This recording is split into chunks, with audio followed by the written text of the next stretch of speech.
everyone! Today I'm here to do the Sailor Moon book tag, and I love Sailor Moon so much. I am so excited to do this tag, so let's get started. The first is Moon for Usagi, and of course she loves eating, so the first question is, what is a book that makes me hungry?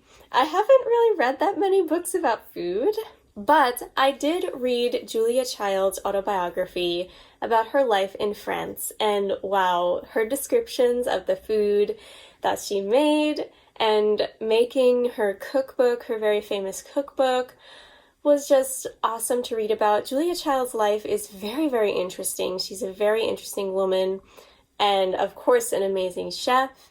So I recommend this if you want to read a book about food and you want to feel hungry while reading.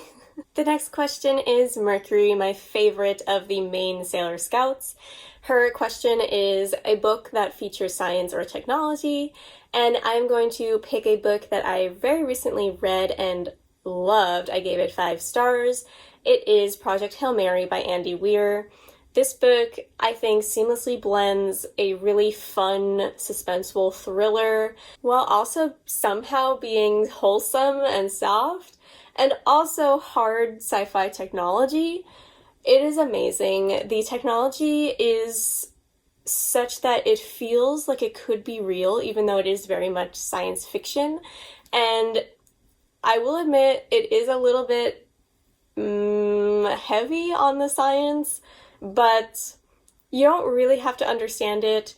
And I think it is written in a way so that even if you don't understand all the equations included, you will understand the general concept, and that is all you need to know. This book is so, so good. The characterization of the 2 main characters is awesome. I love it, and I love how they use technology to deal with their problem, and you need to read this book. It's so good. The next Sailor Scout is Venus, and the question is a book that makes me want to play video games. Now, I don't really like video games, just gonna throw that out there, but a book that features video games that I gave 5 stars is The 3-Body Problem. The way this book starts out is that there is a VR type video game, online MMO game that people love, and it is basically a ploy to find someone who can solve the 3-body problem. And it deals with first contact with an alien species and intergalactic war, and it is so good. It is really, really good. Like, it's hyped for a reason. I know some people have some issues with it, but I personally loved it. Either way, I think it was a really well done science fiction story. Next, we have Mars, a book inspired by mythology or folklore. I am going to pick Dragon Pearl by Yoon-ha Lee. Have I talked about this book enough? I don't know. I love this. It's another sci-fi. We're seeing a theme here. And it is about a girl who is a gumiho, or a fox spirit of Korean folklore, and she has to go off and find her brother, who has been considered a deserter of the space fleet of the empire that he served. And she knows that he would never desert this fleet, and she has to infiltrate it and find out what really happened.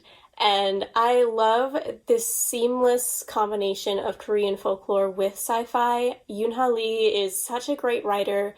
This is a middle grade, but it reads on the older side of middle grade, and I think that the representation is amazing. There's a non-binary character, and it was so good. The characterization was also really good. I loved the main character very much, and I highly recommend this book. The next is Jupiter, a book that gave me strong feelings. Okay, this is the first video where I am going to gush about a memory called Empire, but oh god, I love this book so much. This is my favorite book that I have read since Ancillary Justice came out in 2013. Seriously, this is amazing. Like, this is, if you want to know who I am, you'll read this book and then you will know everything about me. I love this book so much. And oh, it has everything I could ever want. Sapphic sci-fi space opera with political intrigue, a murder mystery. Oh my god, I love it. And really, really unique alien cultures. Takes Kalan is such a unique empire. Oh my god. Has poetry and really unique language aspects. That is a big part of the book, which I also love because I'm a linguist. Obviously, this book gave me very strong feelings. It was one of those books that literally gave me chills while I was reading it. I read it as slowly as possible so that I didn't finish it too quickly because I didn't want it to end. So thank God there is a sequel. I'm on the waiting list for it, and I love this book. Please read it. Please, please don't wait. Turn off this video and go read it. Go read it. The next question is Saturn. Who is my favorite Sailor Scout? I love her. I just couldn't resist. You know, little Annie could not resist her sad, tragic backstory. So, the question is a post-apocalyptic book that I love. It will be The Ones We're Meant to Find by Joan He. I don't know, have I talked about this book enough? I love this book. It is set in a post-ecological disaster Earth. Earth is basically ravaged by earthquakes and tsunamis and unpredictable weather patterns because of humanity's ravaging of the environment. And instead of living on the surface of the Earth, humanity now lives in floating ecological cities. So that is where the post-apocalyptic aspect comes in. But this book is not just about that. It is also about two sisters, one named C, who is on a deserted island, who wants to find her sister Casey. And I love this book. I can't get enough of it. I really, really love it. I also have a dedicated video reviewing only this book, so please check it out if you want to hear more about it. Next, we have Pluto, which is a book featuring time travel. Now, I looked through my Goodreads list, and I really have not read that many books about time travel, which is surprising because I like time travel. I love sci-fi, obviously. So why haven't I read more books about time travel? But, oh, that's something for me to examine later. I have a book that, first of all, Wrinkle in Time. Great book. If you haven't read it yet, I don't know why. What are you doing? It's a middle grade. It is completely groundbreaking. It deals with time travel and like alternate dimensions. Just a masterpiece of literature, really. And it really got me into reading sci-fi. But the one that I really want to talk about is This Is How You Lose the Time War. This book is very short, but the prose is incredibly flowery and poetic, and I think that I need to reread this book. That's why I want to talk about it, because it is a sapphic sci-fi. Basically, there is red and blue, hence the birds on the cover, and they are agents of their respective factions or whatever. They're battling each other in this time war, and throughout time, they first start out as rivals and they write each other letters, but then instead of being enemies, they fall in love through these letters, and their love spans the time that they travel through.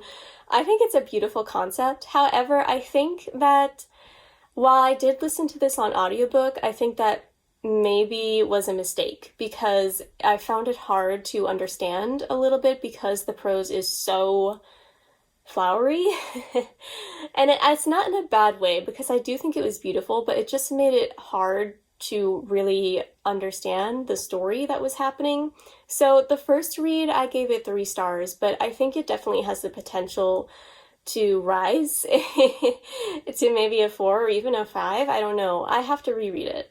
Next is Uranus, a book featuring elemental magic. I am going to pick the Poppy War. You know, our girl Rin, she has fiery magic and she is awesome. I loved this series so much. I have a vlog where I read the entire trilogy in like a span of a week and a half, which was emotionally draining. But it was a great decision anyway. I loved this series so much. It is an absolute masterpiece. R.F. Kuang is a genius, and I love this series. If you haven't read it yet, go do it. Next is Neptune, a book featuring music. Now, I have read a lot of books featuring music actually, and I'm going to pick a nonfiction, which is High School by Tegan and Sara. The lovely Tegan and Sara. This book I really, really recommend reading on audio because in between the chapters, they add in, first of all, it's narrated by them. Second of all, they add in their old songs and like little snippets of them recording when they were children together. It is so interesting to listen to. I absolutely loved this book. It deals with their relationship as sisters, their family relationships, growing up, coming to terms with their queerness, and gosh, it is just so good. I loved it. I loved reading about their process of becoming Tegan and Sara that we all know and love today, and they're just icons, and really I highly recommend this. If you're looking for a really good memoir, definitely check this out. Next is Tuxedo Mask, a book featuring a masquerade or like a hidden identity. I'm going to pick Dreadnought for this. This book features a superhero, so like she has to hide her identity for most of the book. This book was so good. It was surprising to me. I didn't know that it was this good because it's so underrated. Like, no one talks about it. It is so good.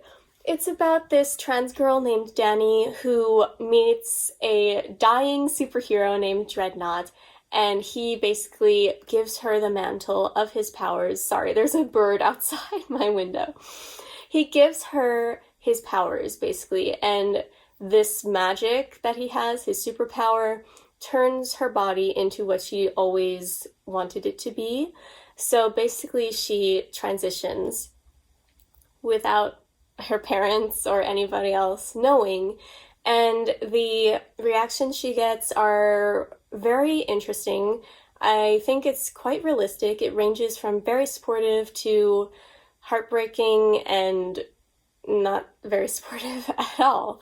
And I think that Dani is such a successful main character. She is really, really complex and three-dimensional, very, very interesting. I loved the superheroes so much. I think I was kind of worried that it would be campy and like cliche, but it wasn't at all. I really thought this book was amazing, and you need to read it. The next question is for Rin or Chibi Moon, and it is a favorite middle grade. Now, I already have a few videos where I talk about some of my favorite middle grade books, so I'm going to pick one that I have not yet featured in a video. That would be Brave Story by Miyuki Miyabe. This book, first of all, is 900 pages. Yeah. I first got into this book because of the spectacular anime movie of the same name. It was my favorite movie growing up. I listened to the theme song about 15,000 times. I loved it so much. This story is a fantasy, but it is also extremely heartbreaking and deals with some heavy themes.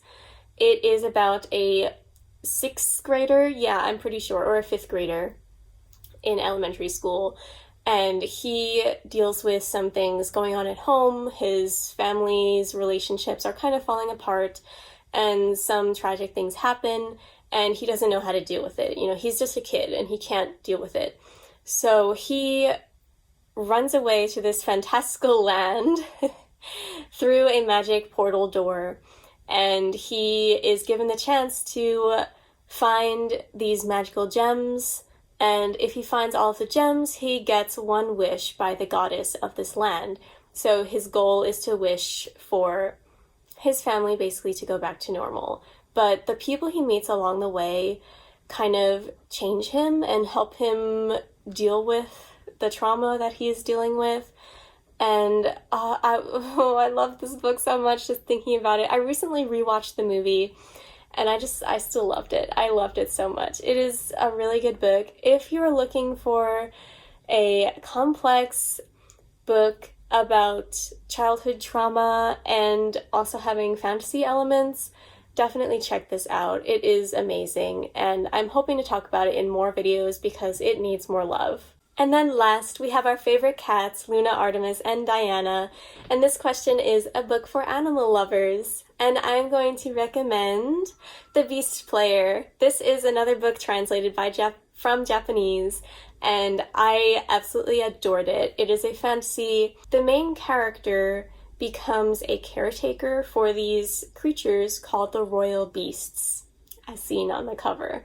And she is such an interesting main character. And basically the overarching theme of this book is humanity's relationship with animals and nature in general, and how we treat animals as like less than us when they really aren't. And I thought that the main character's relationship with the royal beast that she cares for was so beautiful. You know, the royal beast can't speak, but she really becomes a character in and of herself. She has a personality. I really love this. It is very complex and subtle, and I think this book is also severely underrated. You should read this if you're looking for a really unique fantasy. Alright guys, thank you so much for watching this tag. It was a lot of fun to do because, of course, I love Sailor Moon. Who doesn't? So I would love to tag anyone who likes Sailor Moon, but I'm specifically tagging Jaded Reader and Novel Serendipity. So Sarah, yes, I am looking forward to your videos. If you would like to do this, of course, you don't have to. But anyone else who would like to do this tag is of course welcome, and I hope you enjoyed. And don't forget to like and subscribe to my channel for more bookish videos in the future. Bye!